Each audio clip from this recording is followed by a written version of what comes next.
नमस्कार, one India Hindi में आपका स्वागत है।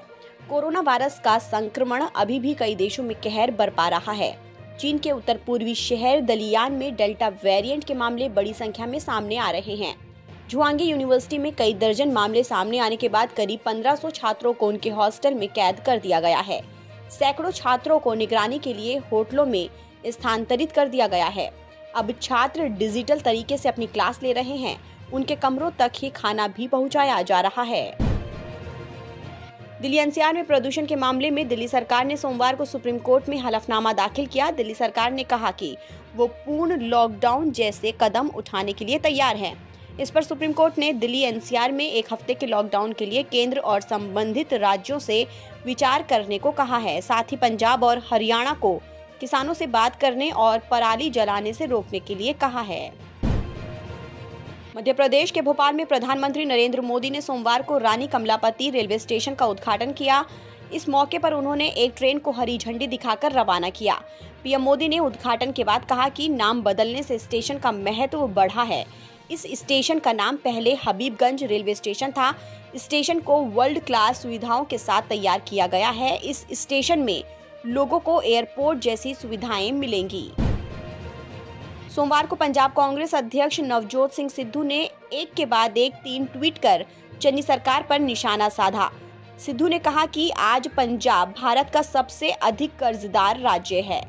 राज्य के सकल घरेलू उत्पाद का 50% ऋण है। हमारे खर्च का आधा हिस्सा महंगे कर्ज से आता है। उन वास्तविक मुद्दों से ना हटे जिनका हर पंजाबी और पार्टी कार्यकर्ता समाधान की मांग करता है, क्योंकि पंजाब 2022 चुनाव से आगे भी है। कांग्रेस के वरिष्ठ मणिशंकर अय्यर एक बार फिर विवादों में हैं।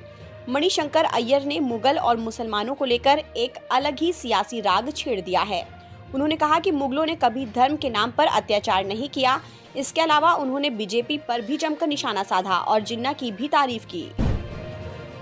पूर्व केंद्रीय मंत्री सलमान खुर्शीद के किताब में हिंदुत्व के बारे में की गई टिप्पणी पर हंगामा जारी है। सोमवार को नाराज बजरंग दल के नेताओं ने नैनीताल के रामगढ़ स्थित सलमान खुर्शीद के आवास में तोड़फोड़ की और आग लगा दी। हालांकि आग को बुझा लिया गया है। वहीं घटना की सूचना के बाद पुलिस प्रशासन मौके पर पहुंचकर जांच में जुट गए हैं। महाराष्ट्र के पूर्व गृह मंत्री अनिल देशमुख को कोर्ट ने 14 दिन की न्यायिक हिरासत में भेज दिया है। सुनवाई के दौरान अनिल देशमुख ने कोर्ट में कई मांग रखी। अनिल देशमुख की तरफ से जेल में घर के भोजन का आवेदन दिया गया है, जिस पर कोर्ट का कहना है कि पहले आप जेल का खाना खाइए, सही नहीं रहा तब मैं विचार करूंगा। साथ में मेडिकल कंडीशन को देखते हुए बेड की मांग की गई थी, जिसकी अनुमति कोर्ट ने दे दी है। अमरावती में दंगे के विरोध में बंद बुलाने वाले बीजेपी नेता अनिल बोंडे को गिरफ्तार कर लिया गया है। अमरावती पुलिस ने अनिल बोंडे समेत कई लोगों को गिरफ्तार किया है। इस गिरफ्तारी को लेकर सियासत भी शुरू हो गई है। बीजेपी प्रवक्ता राम कदम ने अनिल बोंडे की गिरफ्तारी पर कड़ी प्रतिक्रिया दी है। राम कदम ने कहा कि शिवसेना नेता पर क्यों कार्रवाई नहीं हुई। मुंबई नारकोटिक्स कंट्रोल ब्यूरो ने सोमवार की सुबह नांदेड़ जिले में गांजे की बड़ी खेप जब्त की। ब्यूरो के जोनल निदेशक समीर वानखेड़े ने इसकी जानकारी दी। उन्होंने बताया कि 1127 किलोग्राम गांजा जब्त किया गया है और इसे आंध्र प्रदेश से महाराष्ट्र लाया जा रहा था। इसके अलावा 2 लोगों को भी गिरफ्तार किया गया है, जिन्हें अदालत के सामने पेश किया जाएगा। उन्होंने कहा कि मामले की जांच की जा रही है। जोरदार शुरुआत के बाद भी सोमवार को भारतीय शेयर बाजार कारोबार के अंत में मामूली बढ़त के साथ बंद हुआ। दिन भर के कारोबार में कई उतार चढ़ाव आए और आखिरकार दोनों इंडेक्स हरे निशान पर बंद हुए। बाजार बंद होने पर सेंसेक्स 32 अंक की मामूली बढ़त के साथ 60,719 के स्तर पर बंद हुआ।